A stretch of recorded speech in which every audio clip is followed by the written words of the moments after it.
Assalamu alaikum Nasreen, welcome to the show. I am Nadia Zahra and today we have our guest Dr. Nayyar Iqbal Saab. He is a seasoned bureaucrat और Punjab Public Service Commission के member हैं. He is also a columnist for the Minute Mirror.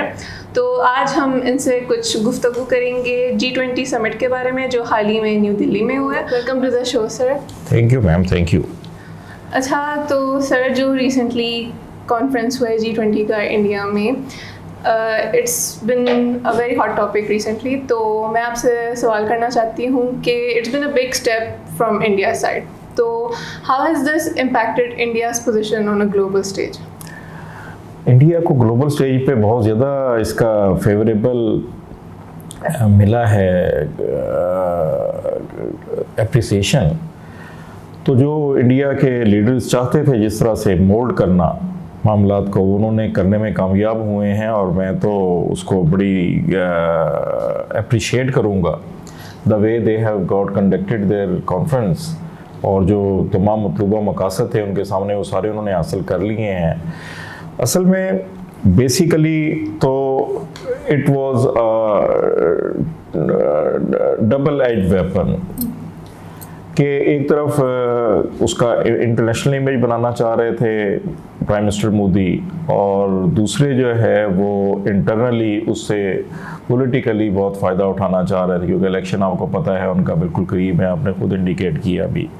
तो दोनों मकासद उन्होंने achieve किए हैं to a great extent, to the maximum possible extent. I will insist कि उन्होंने दुनिया में भी जो है इंडिया का इमेज बेहतर बनाया.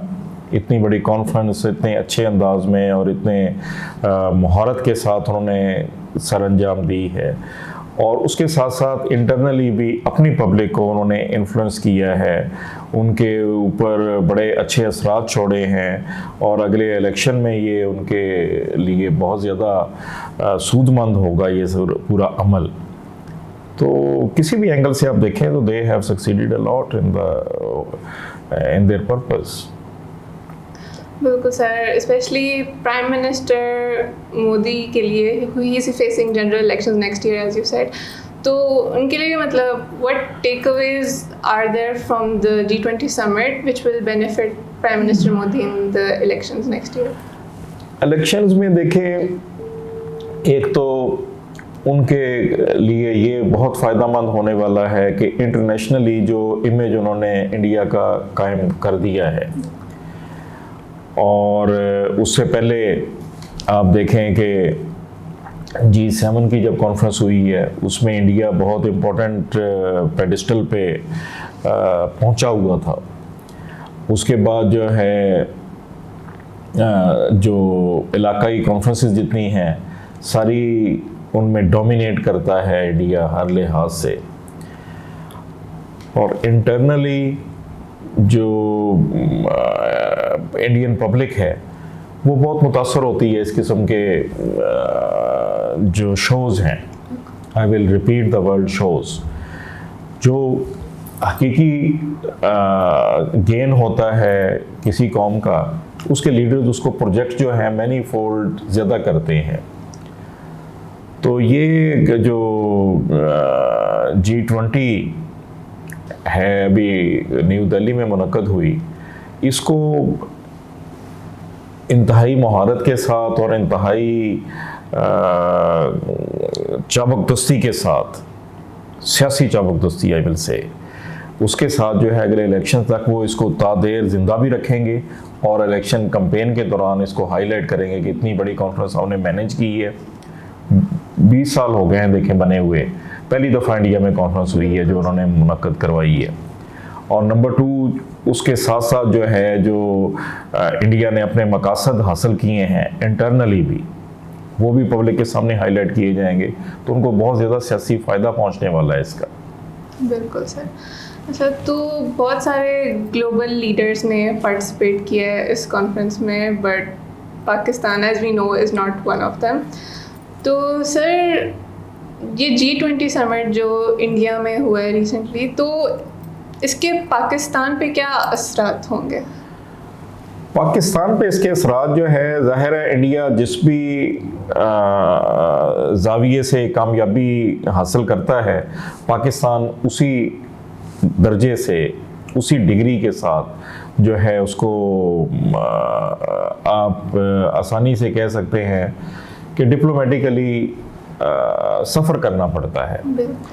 तो ये एक बहुत बड़ी उनकी डिप्लोमेटिक सक्सेस है, जबकि पाकिस्तान जो है इस वक्त वो कर्टेल हुआ है और उसमें बुरी तरह इस का शिकार है मुआशी तंगदस्ती का। मैं ये लफ्ज़ जो है बड़ा सोच समझ के इस्तेमाल कर रहा हूँ कि मुआशी तंगदस्ती के इसके जो अपने रिसोर्सेज हैं, जो उनको प्रॉपरली एम्प्लॉय करने की पोजीशन में नहीं है पाकिस्तान। नंबर 2, जो पाकिस्तान के पहले बैरूनी इमदाद मिला करती थी, अब वो तमाम ममालिक जो हैं वो पाकिस्तान को एड कर करके, तो इस वक्त वो खसे अगर नाला नहीं है तो कम से कम इस हद तक नाराज़ ज़रूर हैं कि हम जो अपने वसाइल को ज़िम्मेदारी के साथ हम इस्तेमाल नहीं कर पाते, और फिर नतीजा वही निकलता है कि हम दोबारा जो है बैक टू पवेलियन हो जाते हैं। तो इस तरह इंडिया जो है उसने एक बहुत बड़ी कॉन्फ्रेंस मुनक्कद की है और बड़ी कामयाबी के साथ उसके तमाम मराहल से उसने फ़ायदा उठाया है, और इलेक्शन जो हैं वो ज़ाहिर है मोदी साहब जो उसके दौरान एक बहुत बड़े हथियार के तौर पे इस्तेमाल करेंगे इस कॉन्फ्रेंस की कामयाबी को। Keeping this point in mind sir, जैसा कि हमने पहले डिस्कस किया कि इंडिया ग्लोबल स्टेज पे उनका मतलब वो बहुत आगे निकल चुके हैं and they are getting a lot of recognition because of this G20 summit. तो if you keep that point in mind, मसला कश्मीर के ऊपर पाकिस्तान का स्टैंड मतलब कमज़ोर पड़ सकता है आफ्टर दिस समिट? मसले कश्मीर देखें, बराह रास्त जो है वो तो उसमें ज़ेर बहस नहीं आया। जी बिल्कुल। लेकिन उस कॉन्फ्रेंस के कुछ जो है जो मिनी कॉन्फ्रेंसेस हैं, मीटिंग सॉर्ट ऑफ, वो श्रीनगर में मुनक्कद हुई हैं। हम ये कितना भी हाईलाइट करेंगे, वहाँ पे इतनी ज़्यादा आर्मी वहाँ पे स्टेशन की गई है, इतनी ज़्यादा पुलिस फोर्स तैनात की गई थी ये सारी एक्टिविटी करने के लिए, लेकिन इसमें कोई शक नहीं है कि उन्होंने अपना मकसद जो है वो हासिल कर लिया है कि श्रीनगर में एक कॉन्फ्रेंस इंटरनेशनल लेवल की करने का मकसद जो है वो तो ये था कि वो ये बताएं कि ये हमारा हिस्सा है और उसको इंटरनेशनली अक्लेम उसको मिले, उसे एक्सेप्टेंस मिले उनके पॉइंट ऑफ व्यू को, जिसमें वो कामयाब रहे हैं। तो पाकिस्तान इस वक्त एक्चुअली अब मुआशी मुश्किलात में इस कदर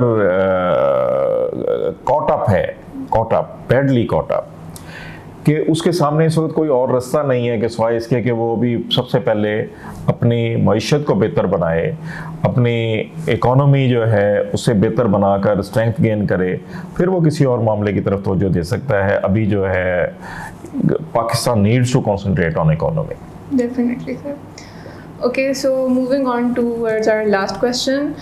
तो G20 समिट में जो one of the initial topics that was discussed was the Ukraine-Russia issue. हाँ। तो इसके बारे में सर आपकी क्या राय है? यूक्रेन और रशिया जो है वो, अब देखें रशिया के प्रेसिडेंट साहब तो तशरीफ नहीं लाए। जी बिल्कुल। और चाइना के प्रेसिडेंट साहब भी नहीं आए। तो ये दोनों जो हैं ये रशिया की तो नुमाइंदगी भी उनके फॉरेन मिनिस्टर ने की है, जबकि चाइना की प्राइम मिनिस्टर साहब तशरीफ लाए हैं। तो अब जो अगर आप देखें जो एलामिया जारी हुआ है जकार्ता में कॉन्फ्रेंस के बाद, इंडोनेशिया में हुई, बल्कि जकार्ता में नहीं वो हुई थी उनका जो समर कैपिटल है उनका, तो उसमें जो है वो जितना स्ट्रेस था रशिया पर, तो यूक्रेन जो है उसमें उससे कहीं ज़्यादा माइल्ड स्ट्रेस आया है, बहुत माइल्ड है। यानी कि जस्ट उन्होंने कर्सरी तौर पे जो है, ये उर्दू वाला सरसरी नहीं मैं कह रहा, कर्सरी कह रहा हूँ, in a very cursory manner they have touched the topic. तो अब जो है इससे ये पता लगता है कि जो वेस्ट का जो स्टांस है अगेंस्ट रशिया, वो दिन ब दिन उसमें कमी आ रही है, दिन ब दिन उसमें स्ट्रेस जो है वो कम हो रहा है। तो बड़ा सेफली हम ये कह सकते हैं कि ये स्ट्रेस इसका वो नहीं रहेगा इस इशू पर जितना पहले चला आ रहा है। तो it is a good question by you, और बड़ा, हालांकि वो उसकी मेन पॉइंट्स में ये शामिल नहीं है, लेकिन आपने इसको फील किया और आपने रेज किया है, तो